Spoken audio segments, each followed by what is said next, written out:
She was a name no one said out loud anymore. The ghost that lived only in old photographs and empty hangars. Captain Rayna Cole. Call sign Shadow 1. The A-10 pilot who vanished 7 years ago in the storm over Kuna Valley when her aircraft went down in hostile territory and no body was ever recovered. Only smoke, twisted metal, and silence. They built a plaque for her, folded a flag, and the base commander spoke her name in the wind as taps played under a gray Afghan sky. Yet tonight, as the airbase lights flickered under a low winter moon, something moved in the clouds above the runway. Something with the same sound signature that the tower crew hadn't heard since the day she was declared gone.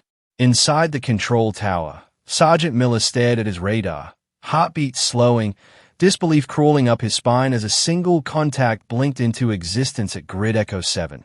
Call sign transmitting through a channel long decommissioned.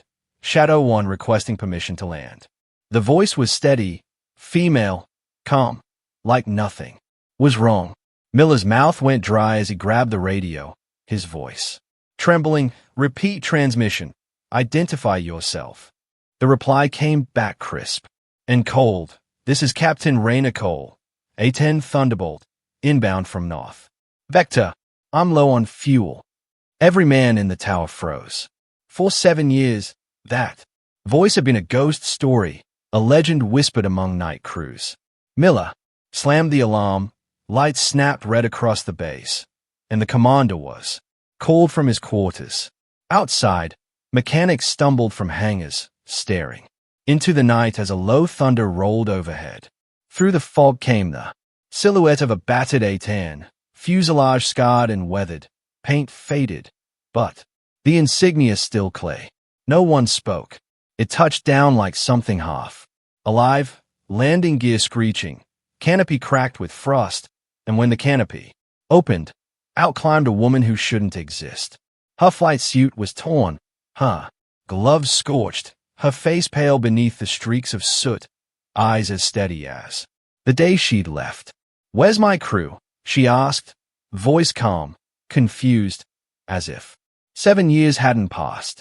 The base fell into chaos, men running, medics frozen, phones lighting up to the Pentagon, to command centers that suddenly had to explain how a dead pilot had just landed a jet that didn't exist on any logbook. Commander Hayes arrived, gray-haired now, once her CO, and stopped mid-stride when he saw her. "Rayna," he whispered. She nodded, shoulders trembling. "So, what happened?" "We were hit. I ejected. I don't know." "Huh." Words broke. The memories flashing like lightning. Mountain fire, blinding snow. The sound of her wingman screaming over the radio before silence. The medics rushed her to the infirmary. But the plane was the real terror. Its serial number didn't match any known craft. Its engine was colder than the air around it, and the black box inside showed flight time of only 3 hours. Yet, it had been gone for 7 years. Engineers circled it, touching the hull with gloved hands. One whispered, "It's still warm." At 0300, security sealed the hangar. Hayes sat with her under the white lights of the medical wing, studying her dog tags. Same name, same blood type, same ID. "We buried you," he said, quietly. "You gave your life for your team." She stayed at him, voice cracking. "Then who came back, sir?" The room went silent. In the distance, alarms flickered again as the temperature across the base began to drop. Outside, the fog thickened. Miller ran into the hangar to find frost creeping up the aircraft's wings.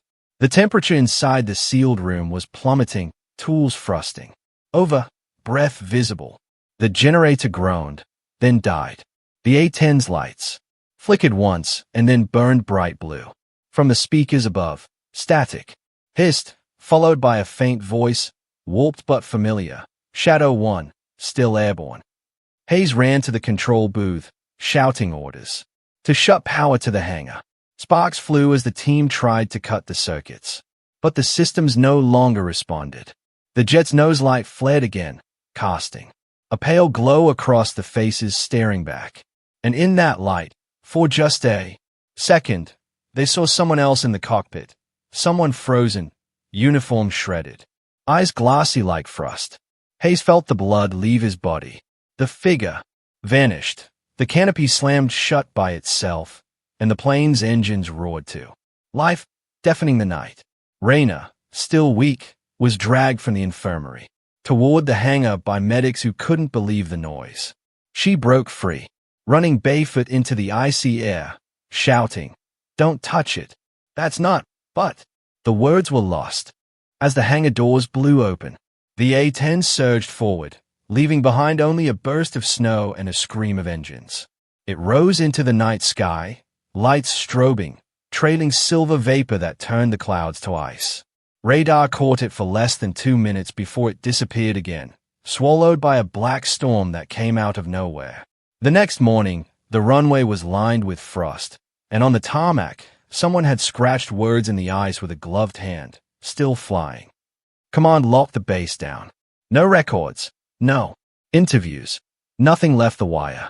Hayes was ordered to forget, but Miller couldn't. He swore he kept hearing her voice at night in the tower headset, whispering, "Still with you, kid."